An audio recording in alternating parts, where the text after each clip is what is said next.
Dia pencetin jadi aku. Udah dipencet.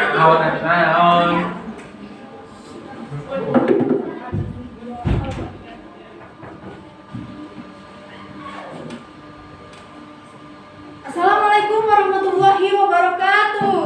Waalaikumsalam warahmatullahi wabarakatuh. Selamat siang anak-anak. Siang, Ibu. Bagaimana kabarnya hari ini? Baik. Bagaimana libur lebarannya, menyenangkan? Menyenangkan. Pulang Ibu. Oh iya, beda ya. Tapi liburnya gimana? Apakah ikut mudik atau di kosan atau bagaimana? Di kos dulu. Oke, sebelum kita membaca doa sebelum mulai kegiatan pembelajaran, coba dicek di sekitar kalian di kolong bangkunya apakah ada sampah atau tidak? Tidak. Bu. Oke, baik. Sebelum kita memulai pelajaran hari ini, alangkah baiknya kita berdoa terlebih dahulu. Berdoa dimulai.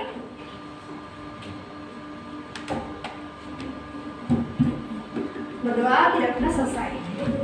Oke, pada hari ini kita akan mempelajari tentang masalah sosial akibat pengelompokan sosial. Nah, di minggu yang lalu Ibu sempat menjelaskan juga tentang pengelompokan sosial. Apakah ada yang masih ingat pengelompokan sosial itu apa?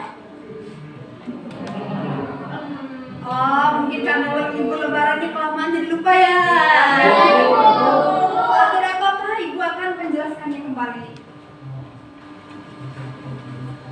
Nah, pengelompokan sosial adalah pengelompokan manusia di masyarakat berdasarkan kriteria tertentu seperti agama, ras, pekerjaan, dan yang lain-lain. Nah, contohnya itu seperti perkumpulan orang Sunda, perkumpulan orang Batak, Ikatan Dokter Indonesia, dan semacamnya. Kemudian ada masalah sosial, yaitu suatu kondisi di mana adanya tidak kesesuaian nilai yang terjadi di masyarakat. Salah satu contohnya yaitu kenakalan remaja. Dan yang terakhir, masalah sosial akibat pengelompokan sosial adalah masalah sosial yang timbul karena pengelompokan sosial yang tidak adil dan diskriminatif. Nah, untuk hari ini kita akan membahas tentang faktor penyebab, bentuk-bentuk, dan juga contoh-contoh. Dan kali ini kita akan mencari tahu bersama dengan kerja kelompok. Nah, Ibu akan membagi kalian menjadi 3 kelompok berdasarkan dari barisan tempat duduk kalian masing-masing.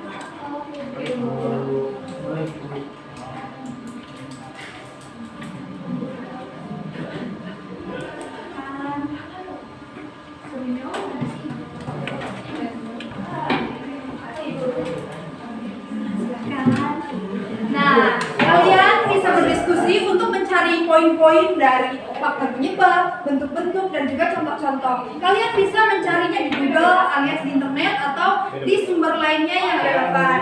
Nah, diskusi dimulai. Berapa menit Ibu? Sekitar beberapa menit saja. Kalau misalnya ada yang sudah selesai lebih dulu, boleh majukan tangan.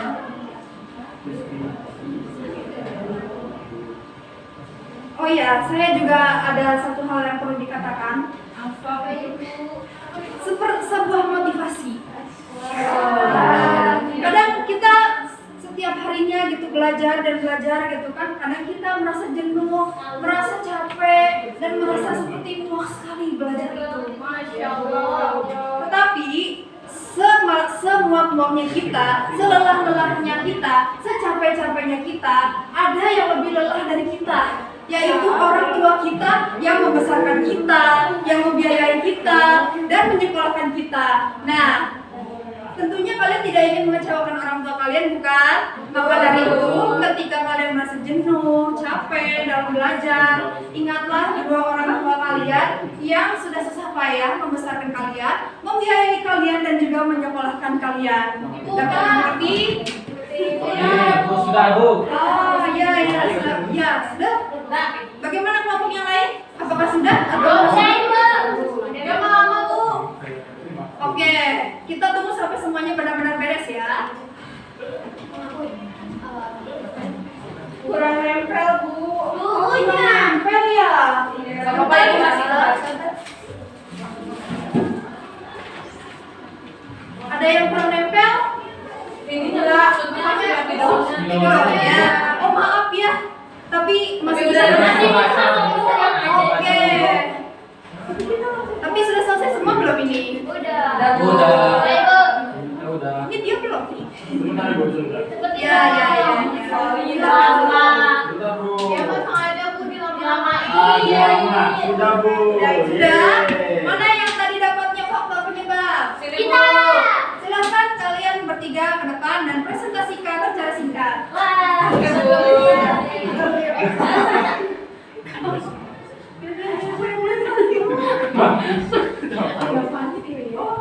Tigaan.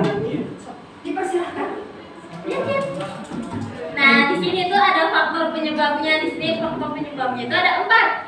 Yang pertama itu stereotip dan prasangka, terus diskriminasi, kompetisi antar kelompok, terus kurang pemahaman dan toleransi. Kalau stereotip itu kan berarti yang berlebihan gitu terhadap suatu kelompoknya, terus prasangka itu hal yang tidak baik gitu terhadap suatu orang gitu. Terus diskriminasi berarti kalian tahu sendiri lah ya, diskriminasi itu perilaku yang tidak adil. Terus kita lanjut ke teman kita lagi ya, ya teman-teman. Nah, di sini aku mau ngejelasin tentang kurang pemahaman dan toleransi gitu ya, dimana kalau misalkan kita kurang pemahaman terhadap toleransi itu kita bakal memunculkan sifat-sifat seperti prasangka dan juga diskriminasi kepada orang lain seperti itu. Oke, aku lanjutin yang terakhir ada kompetisi antar kelompok. Di sini itu kelompok-kelompok itu memperebutkan sumber daya alam yang terbatas, yang mana kondisi itu bakal memunculkan adanya konflik dan juga ketegangan sosial. Oke, tepuk tangan. Sekali kemudian berlanjut ke yang bentuk-bentuk, dipersilahkan.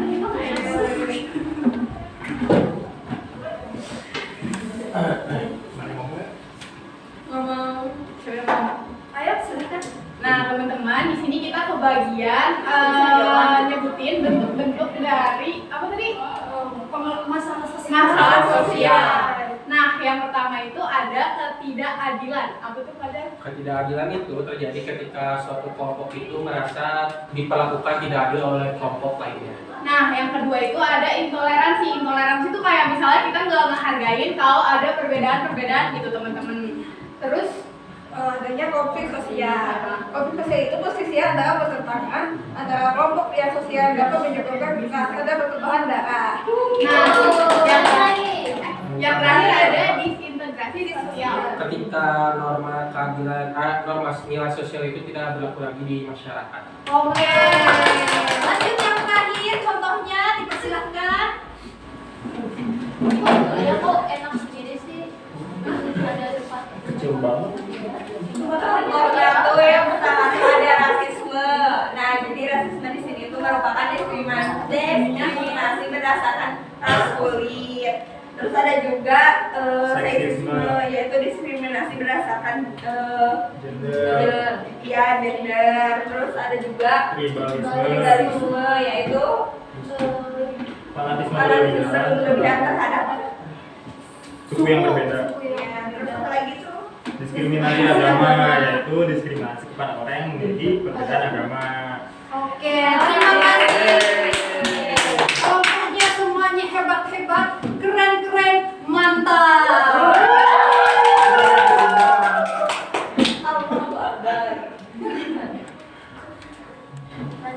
Nah, untuk minggu depan ada tugas yaitu membuat rangkuman tentang penelitian sosial. Nah, sumber-sumber yang bisa kalian cari itu bisa dari internet, bisa dari buku ataupun sumber-sumber lainnya yang relevan. Boleh juga dengan video atau sejenisnya. Nah, untuk rangkumannya sendiri minimal itu 2 lembar ya, 2 lembar buku dan dikumpulkan di minggu depan. Sejauh ini apakah ada yang ingin ditanyakan? Baik, apabila sudah cukup, mungkin sampai di sini saja pertemuan kita hari ini. Saya sangat mengapresiasi dari semangat kalian untuk belajar hari ini. Semoga semangat kalian tidak pernah menurun sampai akhir semester nanti. Sekian dari Ibu. Sebelum kita tutup, kita berdoa untuk menutup pembelajaran hari ini. Berdoa, dipersilahkan.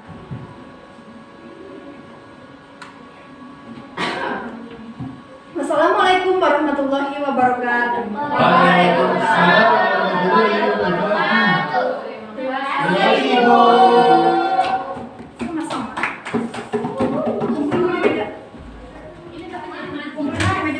Assalamualaikum